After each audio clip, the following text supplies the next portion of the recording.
Uh, Turn the mic up. You are now tuned in to Standing on Business, the podcast, hosted by Shan. Yeah, let's talk. Standing on business, welcome to the show. Real talk, real stories, let the whole world know. No filter, no fear, yeah, I say what it is. If it's raw, if it's real, I'm standing on business, standing on business. Welcome to the show, real talk, real stories, let the whole world know. No filter, no fear, yeah, I say what it is. If it's raw, if it's real, I'm standing on business. From pain to purpose, every story get respect. If you lived it, survived it, put it on the set. Healing and hustling, truth is the mission. This ain't small talk, this grown folk business. Safe space, bold voices, conversations hit different. No sugarcoating life, yeah, we talking how we live it. If it's messy, if it's healing, if it change your position, grab the mic, speak your truth, yeah, we standing on business.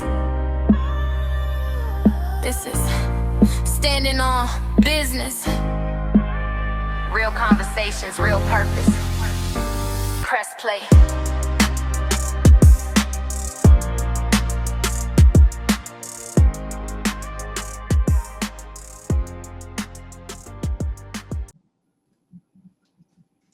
All right. Good morning, everyone, and welcome to the Standing on Business podcast, where I'm your host, Chantal Taylor, and I'm the founder and owner of the Legacy magazine, MS.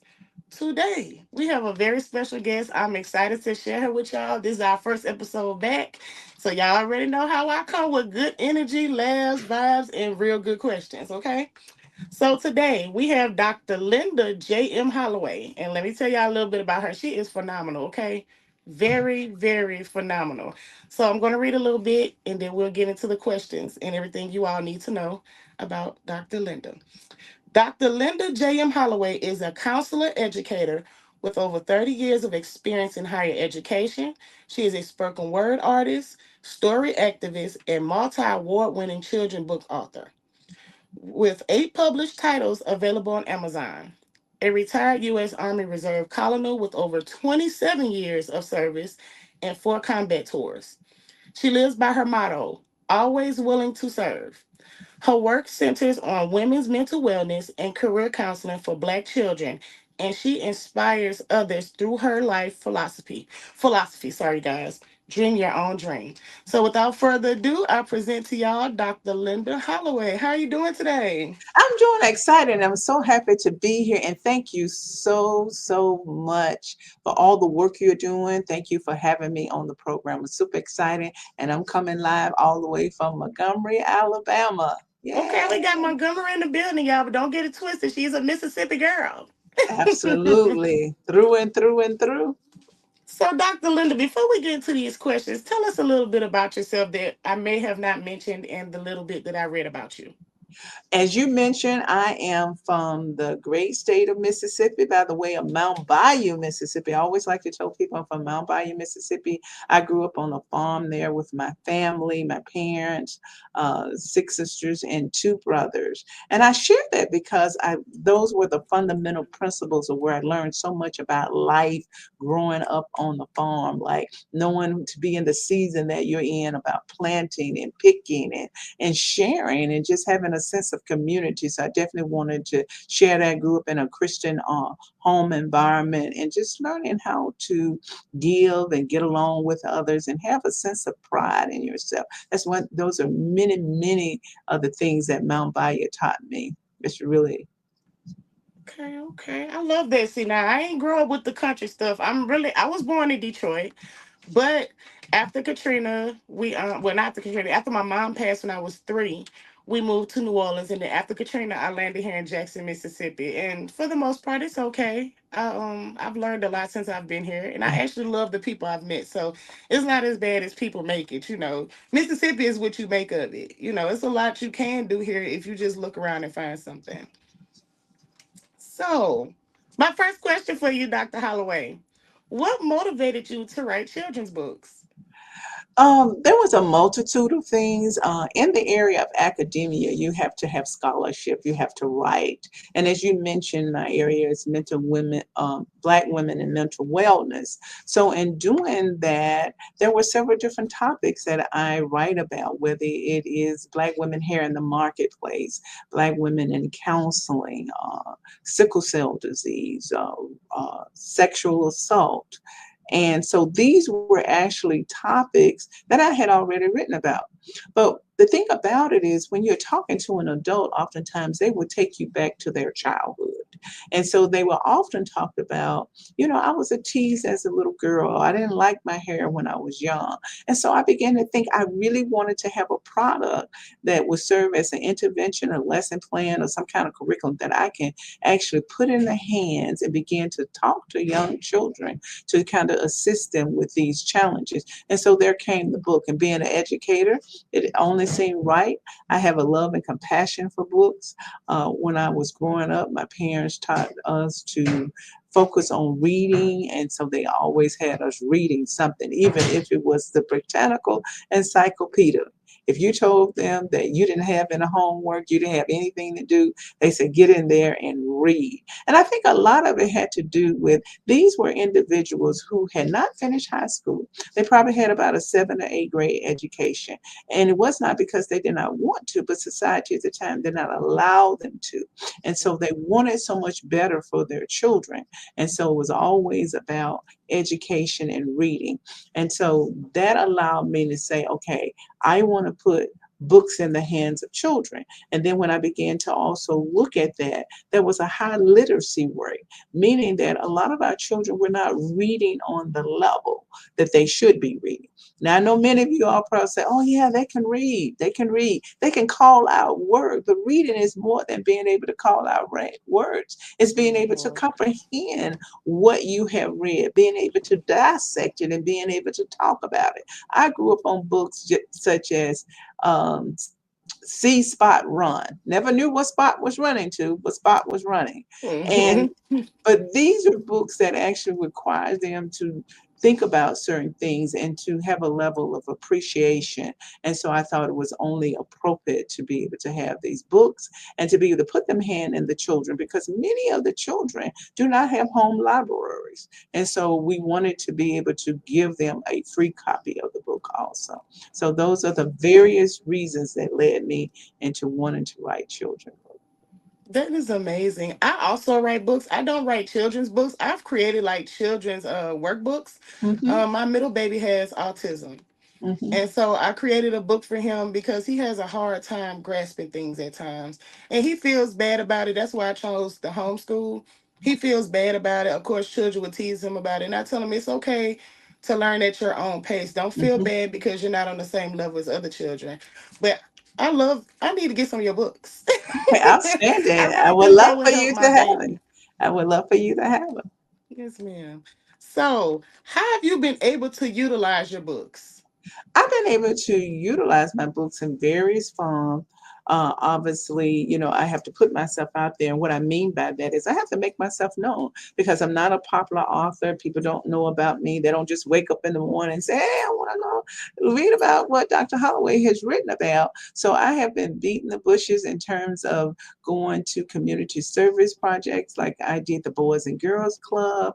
I have gone into various schools, church programs. So, and it's been well received, and people were actually, and I'm so grateful for social media. There are a lot of positive things. I know people think of mostly about the negative aspect, but once people post your information and put it out there, then other people see it and they contact you and say, hey, I want you to be a part of this. Of course, during COVID, I did some read out loud. So I've had various opportunities to get my book out into the atmosphere. So thank you. That was a great question. Yes, ma'am. I love that. I love how active you are. I love that.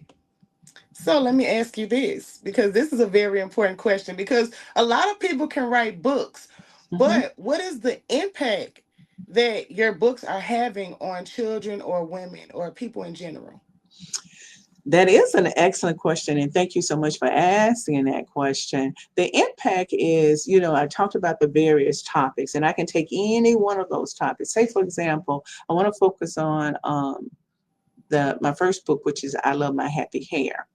I say that because there have been many people who have been fired from their jobs.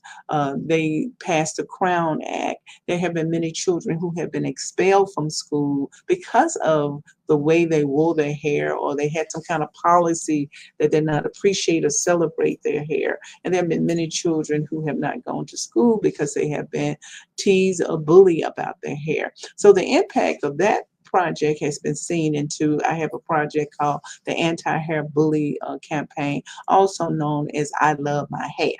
And this is where I go out into the schools and I target third graders. You may want to ask, well, why third graders? I think that's a great time to have that conversation and have a healthy conversation. So I have reached over probably about 4 or 5 thousand students just with that topic. And so being able to, so the impact is being able to deal with what we call social emotional learning. Because as we know, many of our children are dealing with anxiety, depression, sadness, loneliness, their suicide. And so when you think of these things and having a safe place, we often talk about creating a safe place, but I think it's as important to also have safe people, because everybody ain't safe. They may have a safe place, but they may not be safe people, and they may not be well enough to talk to you. And so being able to have a safe environment and a safe person that they can actually have this wholesome conversation with, because see, little Miss Tomato may not tell her mother she don't want two ponytails sticking up in the air. But her mother think that's the way I wore my hair. That's the way you're gonna wear your hair. And she does that. And so she doesn't feel adequate and she doesn't feel good about herself.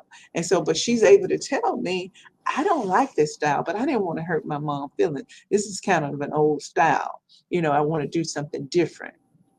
So Yeah. the impact is incredible.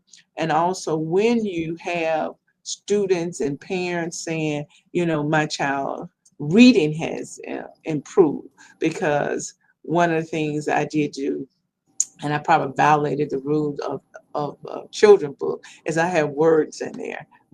So they have a lot of words that they have to read. I also have what I call a LOL, and these are learning out loud questions. And so what they do with these questions, they're able to interact with their parents, social worker, whoever they're reading the book with, to talk about questions and answering about the book. So it's having a tremendous impact. Thank you so much for that question. No problem. I loved your answer. Oh my goodness. You helping me. Look, you helping me. I'm over here taking And another notes. thing I want to share too, when we talk about impact, oftentimes people will think, oh, it has to be something big, something grand. But even if you're just doing something where people are asking for a donation for books. And so I teamed up with Chosen Pen, who was going across the water, and they were building libraries in South Africa. So I was able to get my books over there and help them out with that. So that's another way that the book is having an impact. So you can have That's that. amazing. I love that. Wow. You're phenomenal. I'm gonna just go ahead and tell you, I ain't even made it to the fourth question, but you are very phenomenal. I'm very excited about this interview because you're teaching me something with now. with the help of God. Amen. And for everybody that's just tuning in, my name is Chantal Taylor. I am your host for the Standing on Business podcast, and I'm also the owner of the Legacy magazine. And today we have Dr. Linda Holloway. So if you're just tuning in, come in, write some comments, answer some questions. We don't bite. We're very friendly, y'all. So let me ask you this, Dr. Linda. Um, how did your experiences in the military and higher education influence your approach to storytelling and writing children's books? Man, you have all the wonderful questions. I'm gonna answer that by, I know you asked me about higher education and the military. My experience with storytelling started way before that. It started in the great city of Mount Bayou, Mississippi. If you ever been around black folks, they're gonna tell you a story. If you get Mm-hmm. yourself caught up in something or you're thinking about something, they're going to say, sit down, young lady, sit down, young man. Let me tell you a story. And it's to teach you something, also to bring you history. And so storytelling has always been a part of my life.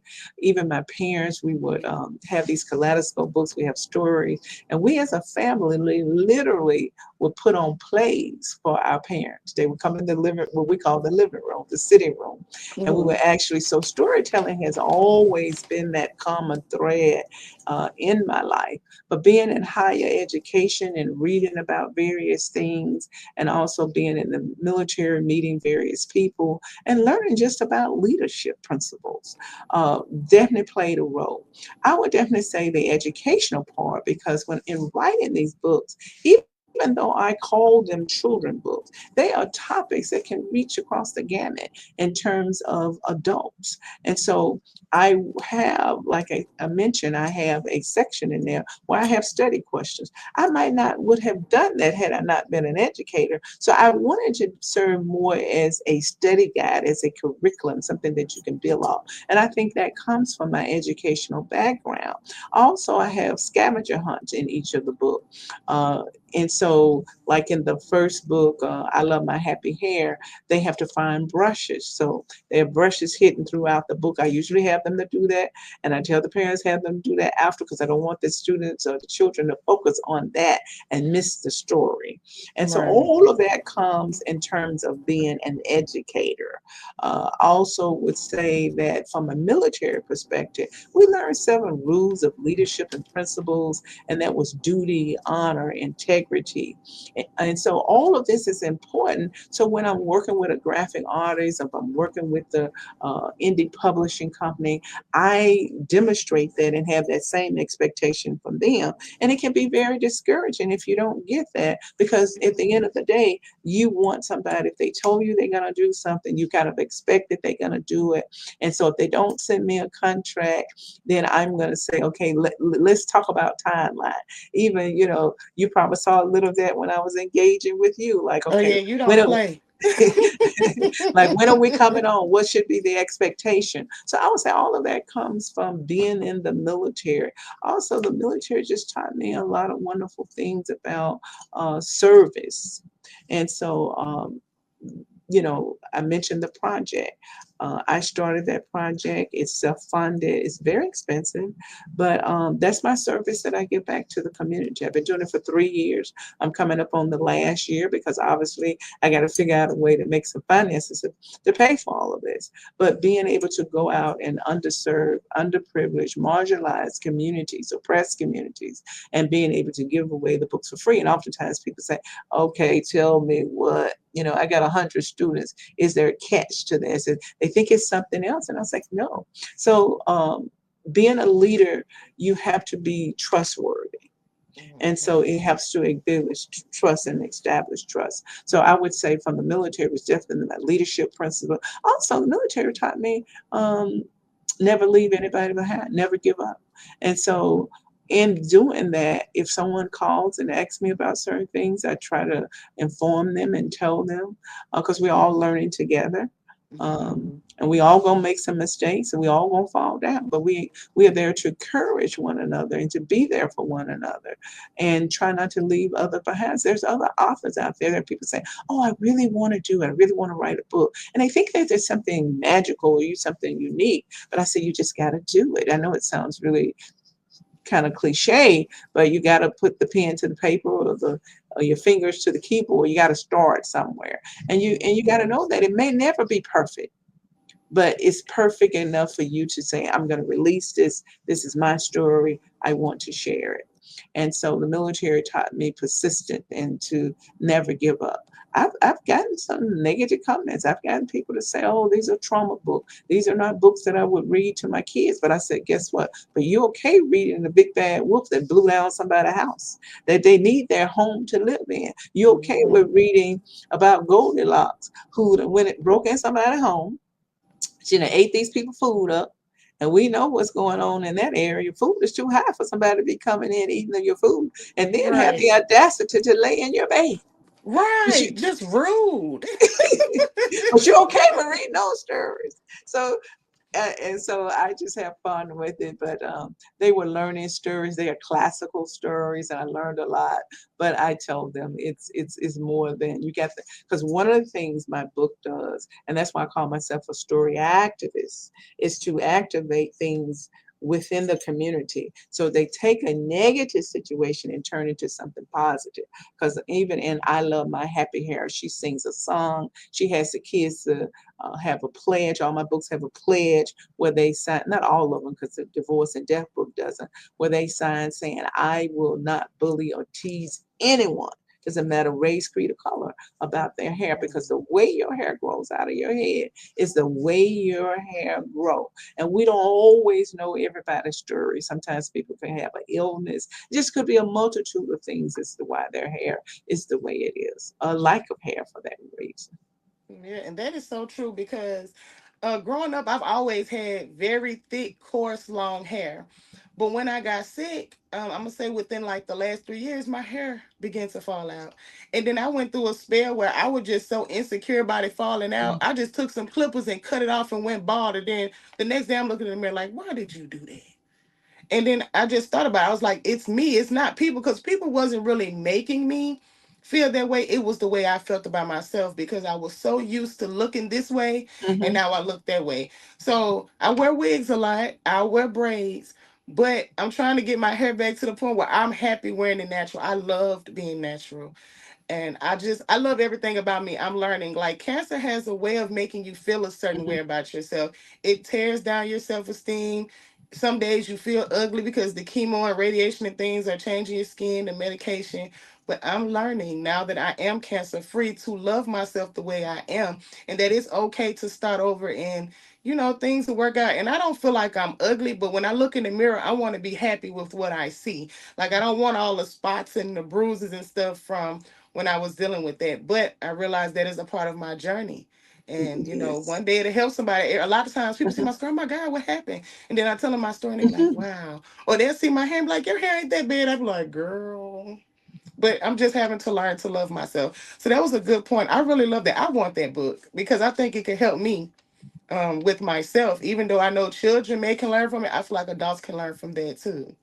So And I that's like the idea you use the term "help me to learn" because there are a lot of things as African Americans and Black people we have to unlearn because society says nappy hair meaning something derogatory, a wide nose, thick lips. So it has not portrayed us in a very positive way. So we have to unlearn those things and Mhm. learn that we are beautiful, wonderfully made, just simply the way we are. So I'm glad that you mentioned that. And sometimes, even growing up in families, people would say, "Get your ugly self in here. You Mhm. so ugly." And words They say, hurt. yeah. They And say they sticks and stick to stones. children.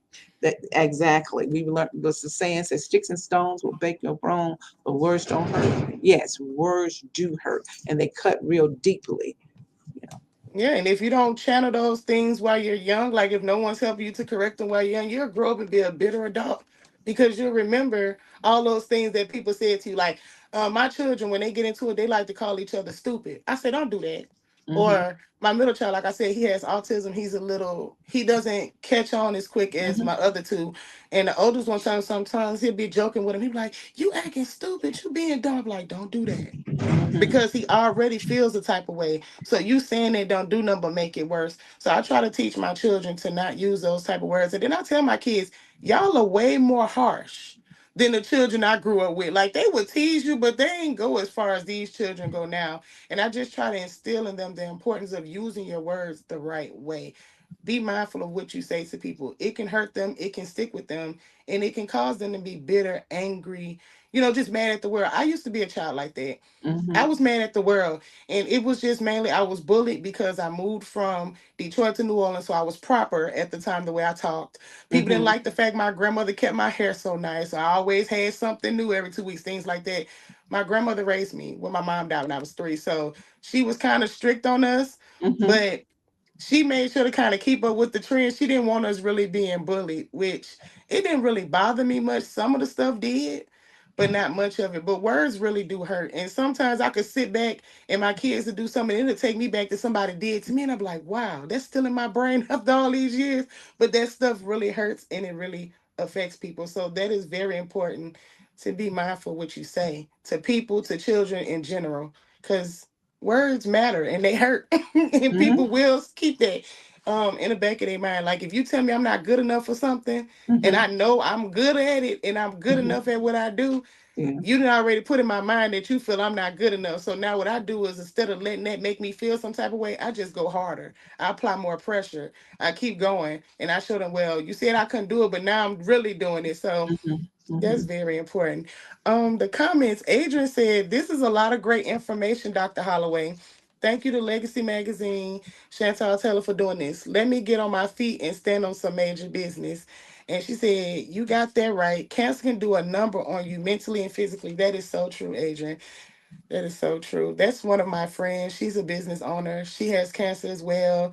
She deals with a lot. So Mm. I know that this interview today is really going to help her because we talk a lot. And sometimes you just need to hear from somebody else. You know, somebody you may Right. not know. If they, I feel like if I say something to you or you say something to me and then it comes back full circle with somebody you don't even know, that's God trying to get your attention. That's how I look at things. So Mhm. this interview is really gonna help a lot of people because it's helping me. I'm probably gonna cry when I get off here. You got me a little teary eyed. Well, hey, Adrian, thanks for taking out time out of your schedule to be here. Really appreciate you. Thank you so much. So let me ask you this. You may have Sure. touched on this, but I'm gonna ask you anyway. Hmm. What do you hope children take away emotionally after reading your stories? And how do you see that shaping their future? I think those questions are not mutually exclusive, so I'm gonna answer them collectively, not separately. What I hope that they would take away in is that, self pride, dignity, respect, understanding of various topics, and being able to critically analyze and support that, and empathy as well as sympathy. And the reason I say that because I do have two books.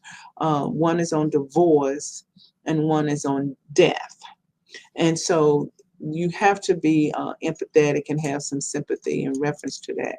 When I think in terms of dignity and pride, is because there's one book and it's called Little Miss Linda Speaks Out About Diversity. And what she's doing is she's talking about colorism, and she's talking about dark skin versus light skin. So being able to have a sense of pride and dignity, that is what I'm hoping, and learn to respect yourself, but also the people that are around you. And Yes. Oh, you can go ahead. I'm sorry. and I was just gonna say, of course, I want them to take away the ability to be able to feel confident in their reading, because when I grew up, like even in the church, they would say, "Okay, you take this verse, you take that verse," and I would literally try to make sure that if I had verse number 6, that I had kind of was reading it before it got to me. And there were sometimes people would not want to read out loud because they just didn't want to be, mispronounce a word or anything like that, or feel like that they were ridiculed. So when you start having children to read out loud, to enunciate and pronounce it, it gives them that level of confidence. Yes, I agree. And I wish my grandmother was here, rest her soul. But I wish she was here to hear you say that statement when you said about dark skin and light skin. My grandmother was a very beautiful woman. She was dark skinned. She was very chocolate. I loved it. I called her my black beauty. She was so beautiful to me in every aspect. It wasn't just her looks, it was just everything about her. I really admired my grandmother. We didn't always have the best relationship, but the things I learned from her, the way she carried herself. She was just a beautiful woman, but she had an issue. She had self-esteem issues. She did not like her skin. And she felt because she had eczema and that she was kind of dark, that she just wasn't beautiful. And that hindered her a lot. She never remarried after my grandfather died. She didn't want to date people. She just didn't like herself. I used to always tell her, like, you are so beautiful. Like, what is wrong with you? But she had a problem with that. And the reason she had the problem with that is because when her mom died when she was 14, she had already had a child. She was pregnant with her second one, and they made her marry my grandfather. And when she would go to job interviews, it would be the other people. They would make her feel less than what she was because of how Mhm, dark she was. And I mhm, used to tell her, Grandma, that shouldn't have mattered. You know you're beautiful, you know. But the problem was she lacked that confidence she needed to have. She was very educated, just all around phenomenal. But she, that one thing stuck with her. She did not like herself, and I couldn't understand, like, how could someone so beautiful not like themselves? And I find myself some days, like I said, I look in the mirror and I be like, ugh, you know. And I'd be like, I wonder if that's how she felt when she got up. And I wish I had somebody like telling me, like, hey, you're beautiful, love the skin you're in, be confident. It took me so long to get to the point where I'm confident with myself. It took me forever to be myself. Hmm. Like this Hmm. version you getting me, like this happy-go-lucky person. This wasn't me 4 years Right. ago. I wasn't a people person. I didn't really want to talk to people. I didn't want to be in people's face. But I'm learning and I'm evolving every day. And I really wish my grandma could have heard you say that, because I think that would have helped her. She was such a beautiful woman. That's why when you first got on the thing, I was like, oh my God, you are so cute. Like, I'm that woman. Like, if I Right. feel you're beautiful, I'm going to tell you, I'm going to Yes. build your confidence up, because you never know, somebody might not have it that day and they just need that Right. little push, make them feel good. So I'm glad you said that. So if y'all on here, you are all beautiful. No matter what Absolutely. shade you are, no matter what people tell you, you are beautiful in your own way. And God created all of us the way He wanted us to be. So don't try to change nothing about yourself. Yeah, Unless it's unless you're trying to be healthy. there's a lot of psychology to what you said, and we just want to praise and thank the ancestors for doing all the things they did in spite of, because they lived in a world where the standard of beauty did not celebrate who they are. If you think about James Brown coming along saying, say it loud, I'm black and I'm proud. There was a Mm-hmm. reason why he came up with that. Marcus Garvey was like, take don't take the kinks out of your hair, take it out of your mind. There was a reason, because society said that if you look like this, if you talk like this, if you are of this, then you are not worthy. Because you got to remember, we were not even considered to be human beings. And Mm-hmm. so when you come out of that as a product, you're going to have the residual of all of that psychological trauma, post traumatic stress. And so now we're going through a phase where we're doing post traumatic healing from Mm-hmm. all of the things that people have been told. You're black and you're ugly, or when you have to understand the history. I love history around colorism. And it was like, if the closer proximity you was to looking white, being white, then you were going to be accepted. If you were of the darker hue, the closer, then you were going to be rejected, whether it was in the movies, videos. So you're still seeing that today. You're still seeing sometimes when babies are born in the black community, they say, look at the tip of their ear. You can tell how dark they're going to be. They don't talk about, oh, look at the tip of their ear and tell how rich they're going to be, or how what a nice person they're going to be. So all of these things feed into our memory, into our mind, and we carry these wounds. It's a very abusive society It that will is. tell people that you are nothing. And so you're fighting against all of these things. So I grew up in a town that was discovered by former enslaved individuals. So I grew up in an environment seeing black dentists, lawyers and things like that. And so it was very encouraging. I never really thought of my father as being a business person, even though he owned land and he was a farmer. But later now I'm thinking, man, he did, because he employed people. But I say that to say, because you're not told that you're a business person. You're not told. So even the black farmers had a hard time. They were fighting a battle because they didn't get the money that they were supposed to get. So, it was like, your field don't look as good as our field. And so my Mm-hmm. dad was intentional about every year when the cotton would grow, he wanted to go down and let those white people, I'm gonna pick the first bale of cotton, and it's going to be good cotton. And we knew Mm-hmm. we had to get out there because there was something about that. And so those things are very important. The culture we live in. So we have two things going on here. What is saying externally and what is saying internally. You're saying, oh, I wish she didn't digest that. I wish she didn't let that impact her. But you got to understand the culture and the context in which she was constantly heard that. Yeah. And her time of growing up was totally different than mine, because when she would tell me some of the stories, I'd be like, what? Especially when she told me they made her get married at 14. I said, you were just a kid. You hadn't even lived your life yet. And when she would tell me some of the stories, I would literally be in tears, because I was like, wow. And then I say, Lord, thank you that I didn't grow up in a time like that. I don't think I could have handled it. She had been through a lot. So Literally. I cherished my grandmother. I learned a lot from her just from being with her. And I'm grateful that God gave her to me as the person to raise me and as my grandmother. Because without her, y'all wouldn't even know me. She the one who gave me the confidence to share myself with the world. So I'm grateful for her. Adrian said that entire statement about confidence is hitting me hard, my Lord. Yes, you got the. If you're not confident with yourself, you can't expect other people to see you, as confident. That's how I look at it. I try to carry myself even when I don't feel confident. You wouldn't know because Right. in my mind, I'm like, I'm not going to show them I'm not confident. But every room I walk in, I try to be confident, even if I'm nervous, if I'm scared, if I don't feel comfortable. I still try to be confident. Then when I walk out, I'm like, it's like a sense of relief. But I'm the type of person. People say I'm confident. I don't know if I should say it's confidence, but I'm the type of person when I walk in the room, I adapt to the energy in the room. I'm an energy person. So like if the energy and vibe is off, I'm gonna be kind of looking like, what's going on? And I'm gonna try to live it up, but I Hmm. definitely go by vibes and energy. And I'm just the type of person I love to talk, I love to meet new people. And I'm grateful for that because, like I said, I was not an individual. Like the Adrian knows, I wasn't a friendly individual. If I call you a friend, you're really my friend. I've had the same friends for my best friend. Me and her has been friends since 1995.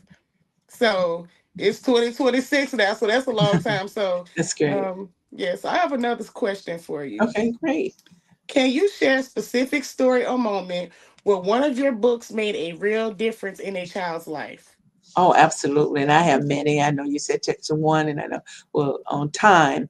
Um, I was at this one particular school, and a young lady came up to me and said, I am so glad that we had this topic today on hair. I said, Tell me why.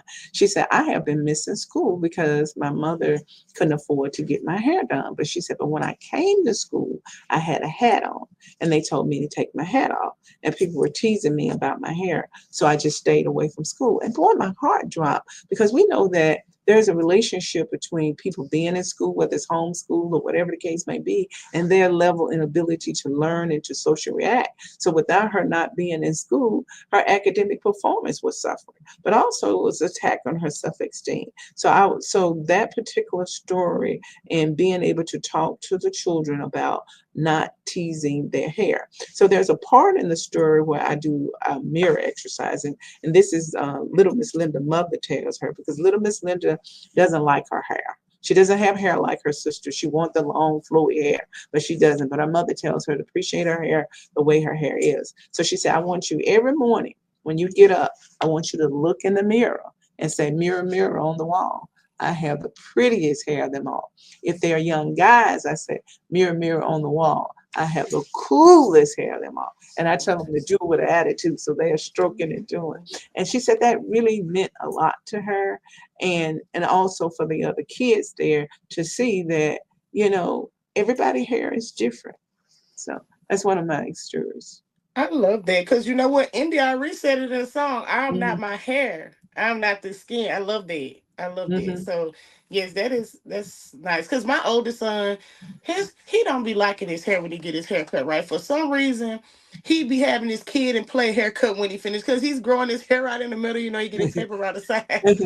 And one day we was in the store and he was so mad. He messed up my hair. He cut it. And I was kind of mad too. I said, no, why would he do that to my baby hair? I was mad. And we Hmm. was in the store and the older guy, he was very old. And he stopped. He said, man, I like your hair. And my son just lit up and I said, see, we might didn't like it, but someone else does. And he Hmm. said, that take me back to my childhood. That's the kid in play. And I'm like, what? And I didn't look at it like that. And so after that, my son was like, I'm gonna wear it like this for a while. I like it. So that was like a month or so Hmm. ago. We just braided his hair back like 2 days ago. And I was like, wow, you look so different. I probably should have left it like it was. But I love that because that was a learning moment for him that Hmm. just because you don't like something about yourself doesn't mean someone else doesn't. And so I love when they get to interact with people like that. And it made his whole demeanor change. Like his whole face lit up. He could not stop smiling the whole time we was in the store. I was like, you Hmm. all Yeah, right. When his absolutely. confidence was on another level, then you couldn't tell him nothing. So let me ask you this. Why is it so important for children, especially Black children, to see themselves reflected in stories about emotions and healing? Representation, representation, representation. But also, when we talk about emotional healing, we have to think about all of the things and challenges that our children face, whether it's suicide, whether it's depression, violence in school, violence in the community.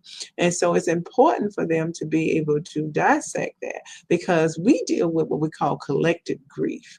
And so if there's someone you think about, and this was pivotal for a lot of people, and this is not the only one, obviously.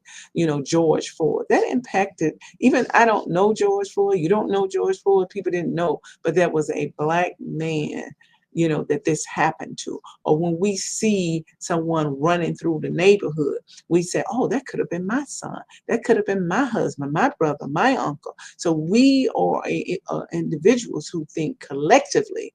And so when one thing happened to one, we feel like this can happen to all of us. And so being able to talk with children, because you got to understand cognitively, if we have adults are feeling like we can't process what's happening, you can only imagine what young children are doing. It's like, well, I don't know, because your parent are usually the individuals that are there, or your guardian to protect and provide, that you can go to. But they saying, look, I don't know what just happened. I don't feel safe. And so now you got children feel like, I don't feel safe.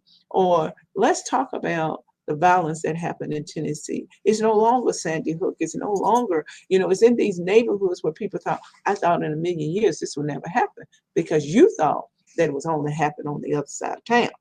But now Mhm. it's happening everywhere. Or there was a time when there was shooting in Walmart and people just didn't know. And so being able to have children where they can say, I'm feeling this way. Or, because I grew up and you would say, oh, I'm feeling down. You ain't got nothing to be sad about. What you got to be Mhm. sad about? But if a child comes to you and say, I'm feeling sad, I'm feeling down, I'm feeling bad about, somebody who just transitioned, or something happened to someone, then that's an opportunity to talk about that. Or maybe your child didn't get teased at school. Maybe your child, because I have a book on sickle cell, maybe your child doesn't have sickle cell, but they feel that. They have feelings. And Mhm. so that's where that is. And then to be able to have empathy, sympathy, and respect for other people. So it's extremely important, It is because because what you repress, you will express, and you may not express it in a very positive way. that is so true. I was just gonna say that. And my 6-year-old, right before I got on here with you today, he come in the room, I'm like, what's wrong? He's like, I'm sad. I said, well, what's wrong, baby? You want to talk about it? No, I'm just sad. I said, well, come here, let me give you a hug. And I hugged him and I kissed him on his forehead. And I said, whatever's wrong is gonna be okay. Then he went back to being normal. I said, well, something really wrong with you. You just want to be the love on you. And then my middle baby, he was not handling grief well. When my Mhm, grandmother passed, it was mhm, very unexpected. It started mhm. from her getting a COVID shot that Monday, Mm, and she got sick instantly that day. Me and my child's father, we was together at the time. We was taking turns taking care of her. And this particular morning, I was tired of going to her house sitting all day. I'm like, something has to be done. She did not want to go to the hospital. And I took her, and I'm so glad I did, because she mhm. was dying in front of me every day. And I Wow. didn't know. It took for her to breathe. Like if you've ever seen a dog pass away, they have that real, it's a certain breathing they have. It sounds Mhm, way. And she was sounding, I'm like, I don't like this. I took her to the hospital. My grandmother was gone by that Sunday. And my oldest son, he showed emotion, but not like you would expect. It was more so like he was trying to hold it in, or he mhm, was in shock, because I was really in shock. I couldn't cry right then. I was more so like, is this really happening? But my middle baby, I noticed a big change in him. He went from being this nice, quiet little boy to cutting up at school. I had to go get him every day. And one day I just asked him, said, what's wrong? He was like, I miss my grandma. And he didn't know how to handle his mhm, emotions mhm, with mhm. her passing. And when we went to her funeral, everything he was feeling finally came out. He was just sobbing and sobbing. And I felt bad because I'm like, here I am, his mother. I can barely hold my emotions together on how I Mhm, feel about this, because this is the woman who raised me. She's all I've known my whole life. So mhm, I feel like my life was over when I lost her. So I'm already drowning, and I'm not thinking like my kids are drowning too, because I absolutely. was so I was so gone. Like my mind, I couldn't think straight. And when I finally sat down and had a conversation with him, it blew my mind because he was able to tell me exactly what he was feeling. And I told him, I said, I am so sorry if you felt I didn't notice. I said, but I'm trying to learn my emotions just like you. And I said, maybe we can help each other. We can start talking to each other about things. So now when he feels the type of way, he'll come knock my door, Mom, can I talk to you? And we talk. And I don't care if I got to cry with him, I got to Mhm, lay in the floor with him, whatever it takes to get him to release what he's feeling and I can help him. I love that. So that was very good, because even as adults, we struggle with our emotions at times, especially absolutely. if it's something fresh. Because I've dealt with death before, but with my grandmother passing, that was probably one of the worst pains I felt in my life. It almost felt worse than childbirth. I was like, oh my God. I said, Lord, what is going on? My grandma? Mhm, And and I also had to look at it like this. My grandmother was the pillar of my family. mhm, Everybody ran to her for everything. I do not come from a big family. I probably do have a big family. I don't know everyone. But like I said before, my grandmother was a very emotionalist person. And most times you'll see her show emotion is at church. But like at home and stuff, she was just this hardcore woman. And I grew up being the same way as her. And so I'm just now getting to the point where I could be kind of soft and right, understanding and compare. right. And I said, Lord, this is crazy. But that was really good what you said, because yeah, we all struggle at something. And me personally, as an adult, I'm 34 and I still struggle with my emotions at times. Like I'm trying, like somebody can make me mad, and the first thing I do was attack them. And then I'm like, Mhm, no, that's not right. So now mhm, when people mhm. do something that make me mad, I may not say nothing. I may be thinking it, but I don't want to just attack people because I'm angry and I can't channel my emotions another way. So it's a learning process. But I think it's important when they're children to start small. So when they get older, they will be much better off, because I don't want my kids to grow up like I did. I still get told to this day, you're so rough. And I'm like, you know what? I really do want to be soft, because I want to be married one day and I don't want my husband to be afraid of me. Like I don't want But him to be like, girl, you are crazy. No, I want him to see that I have compassion and mhm, empathy and things like that. I don't want to be so hard up in the shell all the time. So that is something I am learning. I'm really grateful for this interview, because you're really helping me. I know we talking about your children's books, but these books aren't just for children, y'all. They're for absolutely, absolutely. everybody. Everybody can learn something. And I hope people come back and watch this interview, because this is a really good interview. If you have problems with your emotional and just healing or anything in general, this is really good. This is And I just want to circle back and kind of connect the dots when we talk about grief or we talk about loss. It doesn't have to be a person. It could be the loss of a job, the loss of a mm, relationship. So when grandmother made this transition, you didn't just lose just that. You lost a system that was in place. You lost mm-hmm, that go-to person. You lost that, so there was a lot of losses that were in that. And even just, listening to your story, moving from Detroit to New Orleans, you lost that community to and be in this community and then to be transported by Katrina. So you had to deal with a lot of loss. So sometimes when we dump and that one thing, think about it like a thread. And somebody said, you got a thread. You say, oh, don't pull that, because if you pull that ravel, everything gonna come apart. So you just tiptoeing around looking real cute. And then finally one day you have to pull that ravel, and everything that you once knew start coming. So you don't know if you're crying about Katrina. You don't know if you're crying about the loss of, you mentioned to me you got cancer early on in life, the loss of what you could have been if this had not attacked your body. So there's just a lot going on there. mm-hmm, And so, because now guess what? That one little ravel that you have been trying to tuck in, and we all have them sometimes. Sometimes I have myself, ooh, if I pull this whole garment is gonna fall apart. And I don't want that. And so finally one day I have to pull it. And guess what? It all comes apart. And I have to sit there and sit with that and do that. And that's where the post-traumatic care, that's where the post-traumatic self-care come in, and we have to mm-hmm. sit in it and deal with it. And like you said, cognitively, but if we don't have the tools then we don't know how to deal with that. Right. Because Mhm. somebody has said something negative to me at school today. And what I was told, if somebody hits you, you better hit them back. You I know, was told that. some little commercial. I don't know what was going on Tip Top, and I don't know all the details around it. But the little girl, she said, if you somebody da, da, da, da, you buck. And I thought, oh my gosh, And then she throw down your backpack and just go at it. And I thought, well, what if they brush up against you? What if they didn't mean to do it? What if there's a moment to find out what their anger is about? You know, but Hmm. it was just going viral about it. And I know it might have been fun laughing, and that sort of thing, but it can be very challenging. So how do we deal with this? Because if we don't, then when we get to be adults, then we find ourselves not being angry, being not knowing how to handle our emotions. And I'm not saying that you shouldn't get upset. I'm not saying you shouldn't fight back. I'm not saying any of those things. But just make sure that that's what you want to do for the response, because everything has a consequence. So when I decide to Hmm. do this, and some people say this, I knew when I went in there and told off it was time for me to pack my bag and leave this job. I was already leaving anyway. So just be prepared for it. Yeah. And you And tell your you children that to know what the consequences are. and you know what? It's crazy that you said it because growing up, my grandmother was like, look, don't be at school just fighting for, but if somebody hits you, you tear them up. And she used to tell us, and don't come back here and you the lost, because I'm going to tear you up and take you back. And I used to be like, is you crazy? And I used to be scared to fight. My best friend Marissa, she used to fight for me.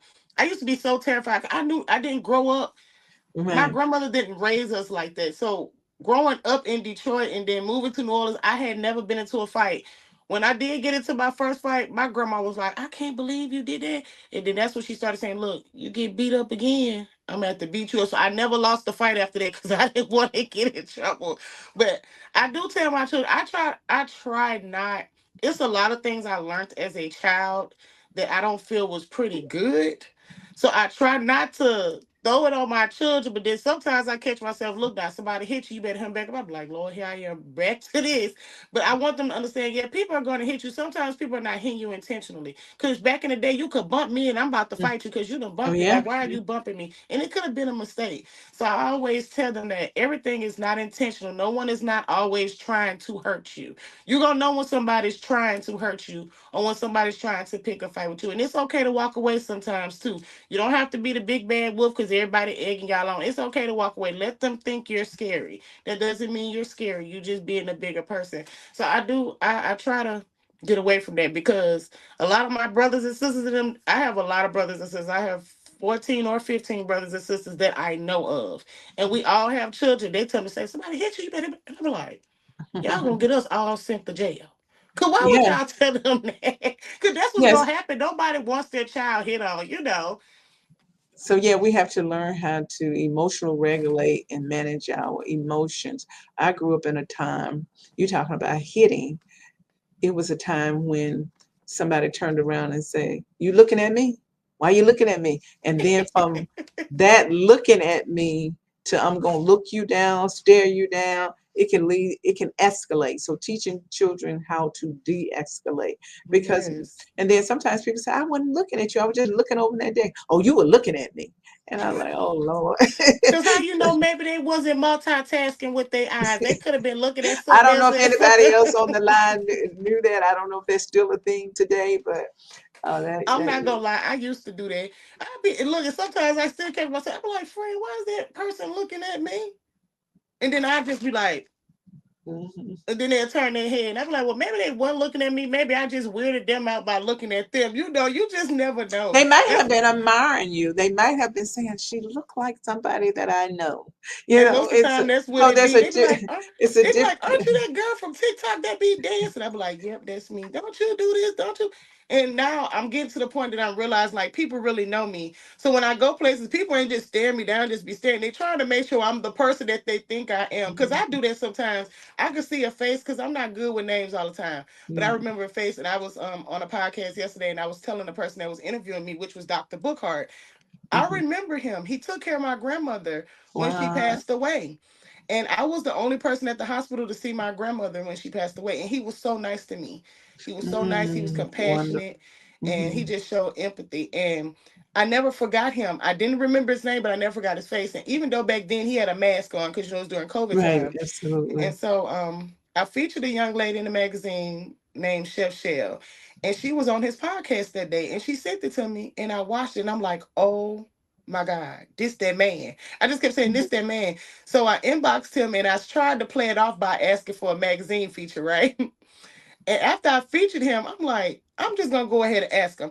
I said, "Did you work at Merit Health in 2021, in August of 2021?" He was like, "Yes." I said, "I think you the doctor who took care of my grandmother." And Mm. he's like, "Well, Wonderful. what was her name?" I said, "Gloria Taylor." And he remembered every detail.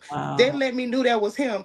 And Mhm. because of that, we have built a great relationship. And I was on Awesome. his podcast yesterday, and we were just talking about different things. And he was like, "You just never know who you Right. know. You never know who know you." So I try to be mindful that when I go out, if I'm sitting by myself and somebody just looking, and I'd be like, "Okay, back to what I was doing." Then they walk up, "Can I buy you a drink or something? I know you for such and such."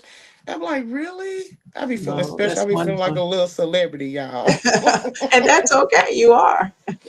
Look, I'm trying. My grandma put in my mind, she was like, "You have $1 million mind." She was like, "You have the mind to be Mm. somebody." And when she told me that, it just woke up something in me because my Well, grandmother wasn't wonderful. the type to tell you she loved you all the time or she was proud of you. But I remember when I became the first one in my family to graduate high school, she was so proud. She just kept Mm. bragging, kept bragging, kept bragging. And I just recently in October graduated from school. Well, got my degree. My graduation is in May, but I know she would have been so happy Wow, that's because I'm the wonderful. first college graduate in my family. And right Absolutely. behind me is my little sister. She'll be graduating soon. And I said, "Lord, thank Wonderful. you," because I never thought that I would hold that. But my family holds me as such a high pedestal. And I'm like, why? My grandma always told me that. She's like, "They're going to be coming to you when I'm not here. You're going to be the one to keep everybody together. You're going to be the one to get this family out the hood." You know, black people love to say, "Oh, I'm finna get out the hood when something good happen." But Right. I'm just grateful. And another thing a lot of people don't know about me, I did do basic training for the Marines, but I found that I was pregnant. And so I just stopped. Oh, okay. But I always wanted to be a Marine, not because I liked what they did. It was mainly Hmm. because I liked their uniforms. I thought they were Right. so cute. And so I had ended up going to basic training for that. That probably would have been my path in life if I would have Hmm. continued that. But Hmm. God has a way of working things out. After I thought about it, I was like, that ain't something I want to do. Like, but I wasn't thinking of it like back then. You weren't thinking of first thing I'm thinking of go to college or go to the military. And Hmm. I eventually I went to college, but then I had my baby. Then I took a break. But I'm gonna say about 3 years ago, I just decided to go back. I'm like, you know what? Go back to Well, school. good for you. Education is everything. And I was like, Yes. I own all these businesses. I wanted to be a lawyer. I Hmm. stopped in the middle. I was almost at the finish line with my degree to be to do law, and I stopped. I lost my thrill somewhere in there. Once I started doing the magazine, I said I need a degree in business because I'm Right. doing business, Right. and so that's what I took up. And because of that, that is why I'm going so hard this year with my business because I learned so much in school. And a lot of people say Wow. school ain't teaching you nothing. If you Hmm. pay attention, you Hmm. probably not gonna like everything you learn, but if you pay attention to certain stuff, like my writing skills came from me paying attention in Mm, school. great. I never knew I could write. I would just write, like, back when I was little, I had a diary. You Hmm. just write about what you're feeling, what you're going Hmm. through. I was good with that because I couldn't go to my grandmother and say, "Grandma, this person hurt me," or "This person did that to me," Hmm. because it was instances where I was essayed and things like that. And I couldn't go to her and tell her, like, how do you tell someone that? Like, she never taught us about that, like the Right. birds and bees and stuff like that. So I Hmm. would write about it. And I was watching Women That I don't know why I'm going this direction, y'all. I'm sorry. But I was watching Women Thou Art Loose by T.D. Jakes. And Hmm. that's what made me open my mouth. And I felt good after I opened my mouth then. I was like, that's what I'm gonna do for now. Open my mouth, say how I feel, but be respectful. But Right. I'm gonna say how I feel, and I want everybody to be able to come on my platform, learn something, speak how they feel, but we keep it respectful. I don't know why I got Absolutely. off subject, Dr. Holloway, but maybe I No, need to you say that to it somebody.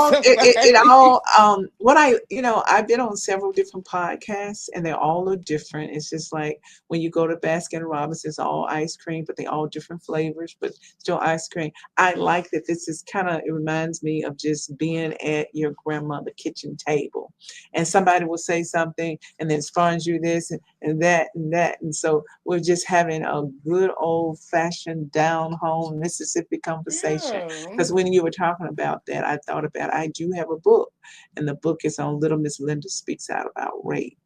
And Black women Hmm. has had to deal with that from the beginning of time until now. So, like you said, being able to open your mouth, we even came up in an environment that said a closed mouth won't get fed. And so, out Hmm. of that, and we would be around the older women, and you would come in mumbling. They say, I don't know what you're saying. I don't know. Mumbling is a word. And so, open up your mouth. And then they would tell you to, kind of speak out because I can't hear you. You got to open Right. up. So that gave us courage to be Hmm. able to open up and begin to share. And sometimes we knew the danger that if we open our mouth, because if you look at Maya Angelou, is it Maya Angelou? She felt that it was her opening her mouth that caused the young man to get killed. And so for 3 years, she didn't talk. And so most of the time people say, why would you write a children book and use the term rape? And I said the same way I use the term death. There are a lot of euphemism, kicking up daisies and crossed over Jordan. But, at the end of the day, we got to talk about that. And so being able to say somebody was raped, somebody was sexual assault, being able to put language to it that people can begin to say that's not a dirty word, but what has happened to you is was not good. And so being able to do that is very important. And see, I'm glad you said that rape is not a dirty word because you saw I said essay because I was like, I don't want people to think. But that's Right. something that a lot of people don't know about me that I was actually raped when I was in the third grade by my cousins. Two cousins did that to me, and they repeated it for years until Hurricane Katrina came. That was how I got released from them doing that to me. And I didn't tell my grandmother till about 2006 six-ish after watching that TD Jakes movie because I just couldn't Hmm. believe. I'm like, oh my God, that girl going through the same thing I went through.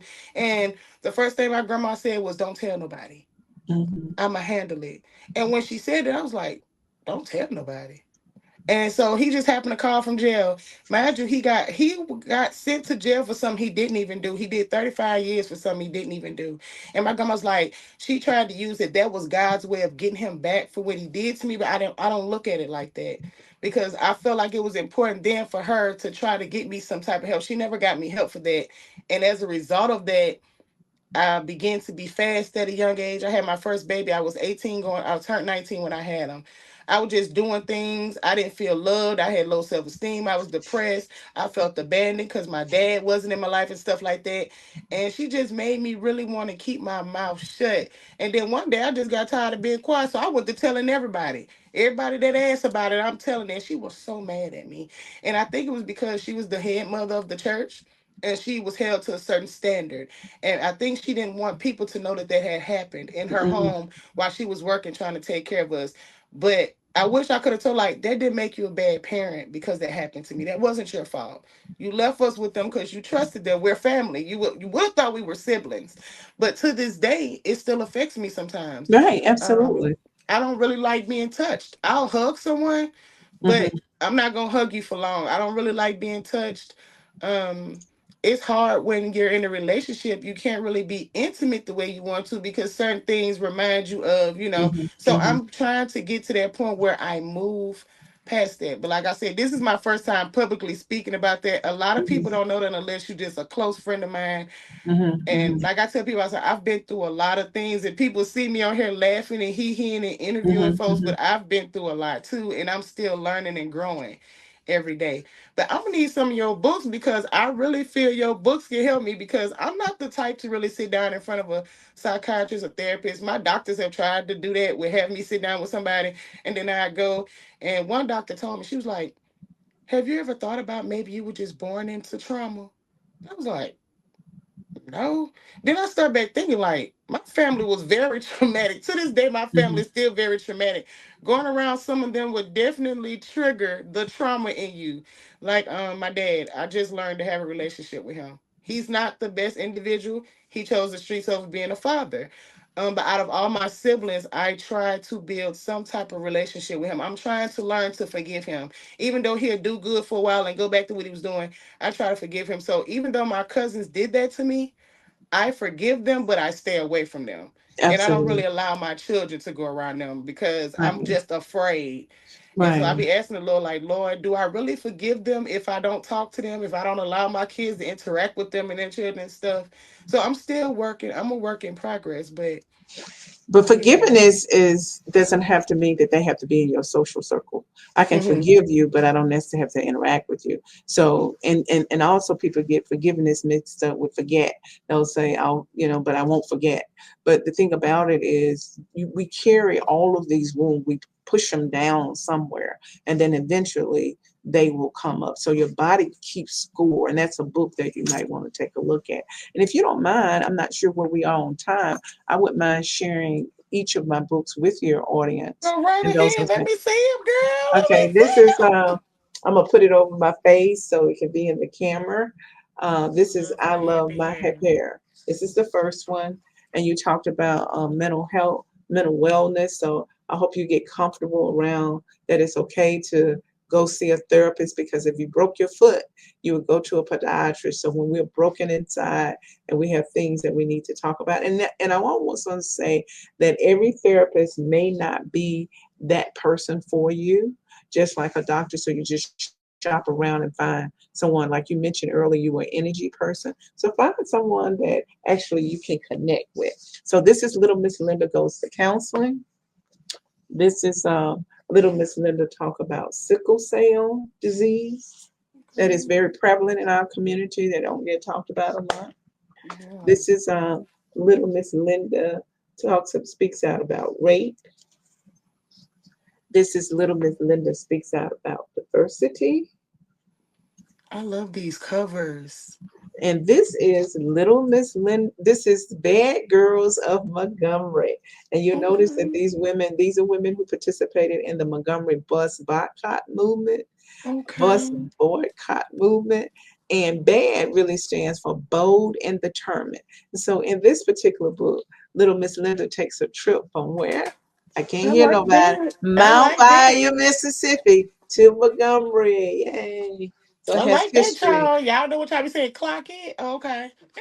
This is Little Miss Linda cope with divorce. Her parents, she knew them as happy people, but they're sitting her down and they're going through a divorce, talking about season of life. For everything, there's a season. And Wow. this is Little Miss Linda speaks out about death. A mother goes to the doctor, just have a regular checkup, and she finds out she has cancer. She only has so long to live. So they begin to make memories together. And this is what this is about. See, I love that book. That reminds me about that is so wild. That reminds me of when the doctors told me a year ago. I keep saying this, a year ago they told me I wasn't gonna be here. And I remember having to call my sister. Me and her wasn't talking at the time. We was mad at each other for something, but I had to call her Hmm. because I'm like, look, these folks said I'm dying. And she was like, I'm coming to take care of you. And she moved in with me, she helped me. Oh, And I that's remember I wonderful. had to sit my babies down and I Wow. had to tell them because I wasn't sure. I for the first time I let them folks tell me I was gonna die, and I actually believed it. Most times I'm like, whatever, God got me. But this particular time I was very fearful, and I sat down with my kids and I explained to them what was going on. My oldest son knows because I take him with me to appointments. So if Mm, something happens while we're home alone, he can help me. mm-hmm, And so I remember when I told him, and he didn't take it well. And then just a month ago, I had a scare. I had a knot to pop back up where I just had surgery. And I thought it was the cancer coming back. And the doctors thought it was the cancer. And my son, his whole demeanor changed in that room. He didn't like that. He was like, Lord, I can't lose my mama. And I said, mm-hmm, I'm not going nowhere. I'm gonna be all right. And so I just came home and I said, Lord, you know my kids need me. I said, you knew what I went through when I was younger, when my mom passed when I was 3. Me and my sister was passed around from person to person to person till my grandmother took a whole year off of work to get custody of us. Everybody wanted us because my mom won this big lawsuit before she passed with her job. She was injured on her job, which was a result that contributed to her passing away. But Mm-hmm. my grandmother took a whole year off to get us, and she didn't want us separated. And I always think about that with my kids. I'm like, Lord, please just keep me here till they Mm-hmm. grown and on their Hmm. own. I want to see some grandbabies, stuff Amen. like that. And I said, because I don't want them to go through what I've been through. And so, yeah, yeah, that last book got me. It got me. It got me. Well, good. And so you can find these books on all online platforms. You can also get them at Amazon. So I just Okay, want you to tell your guys. audience or future people when they come back and listen to it that where they can actually purchase these books from. I'm sorry, Miss Adrian really enjoyed herself on here today. She said you done helped her. Oh, I fantastic. know she gonna call Wonderful. me and we gonna talk about this because this was Dr. Holloway. First off, thank you for coming on. Thank you for finding me and for sharing your gift with me. I really enjoyed this. You have really helped me a lot. I feel much better about my day after talking with you Well, because, like I said, fantastic. I hope some this is not the end all be all that we can continue to interact. Thank you for accepting the invitation, and I'm super excited about being here. Because one thing about podcasts, everybody may not be here to listen today, but they can always go back and Mhm. listen to it. So I Yeah. appreciate what you do for other people to help them get their information out here. And I will tell anybody that this is a great platform to be on and just be yourself and tell the world about your gifts and don't let this podcast just sit over in the corner. You yourself don't depend on Chantel to get it out and wonder what she's going to do about it. Ask yourself, you post it, you get other people to post it, you get the information out there because she has given us the platform, she's given us what we need, and now it's our turn to take that and do what we need to it. Just think about it. When you go to the grocery store and you buy grocery, they provided a place for you to buy grocery, but they don't come home and cook it for you and then put Right. it in your mouth. So now it's our opportunity. So I do plan on sharing it, loading it in my YouTubes and sharing it around, and if I find an opportunity to put it even in my classroom to share with my students. Oh, I would love that. Thank you. And also, y'all, next month we got something for y'all up our sleeve now. We got something for y'all. So this is not the last that you will hear of Dr. Holloway. Y'all come back next month because we got something up y'all sleeve. And if y'all think she beautiful now, wait till she drop them pictures, y'all. Wait till she drop them. She is beautiful. You are beautiful inside and out. I really appreciate you for coming on here today. I'm gonna go back and watch this live with my kids because I want them to hear some of this stuff, and I'm Mhm. definitely going to be purchasing some of those books because I really believe they can not only help my children, but they can help me, and I can also pass them down to my nieces, and it'll Right, help them. So absolutely. yes. So before we go, what is one thing you would like to leave with the viewers? Anything encouraging, whatever you feel. One thing. What would you leave with them today? I would leave, especially in these times, keep your head up. And I know that sounds really simple. And every day your head may not be at 100%, but if it's at 90, 10, whatever percentage it is, remind me of when Dr. Martin Luther King talks about if you can't fly, then run. If you can't run, walk. If you can't walk, crawl. And I just would add to it, when you can't crawl, scoot. Yep. Whatever you got to Whatever, do. whatever you got to do to keep Yes. on moving and keep your head up. Yes. So once again, this was our first episode of Standing on Business, the podcast, y'all. I'm super excited to be back. I thought my hands been sweating the whole time, y'all. I've been nervous, but that'll go away eventually. But thank you Yes, so sir. much, Dr. Holloway. I really enjoyed this live. The viewers enjoyed the live. Adrian definitely enjoyed the live, and I'm definitely going to get some of them books for her because she can really use the encouragement. Me And a too. lot of us really can. So I'm going to find a way to purchase some of those books and give them out here because people need to read those books. And I really feel like it'll help your children, but it'll help you too. So you guys tune in. I think the next interview is this Saturday with Sarita, the Solar Princess. She does yoga. So we'll be Okay. talking about yoga. So make sure y'all tune in this Saturday, same time. And thank y'all for tuning in. Bye. Bye.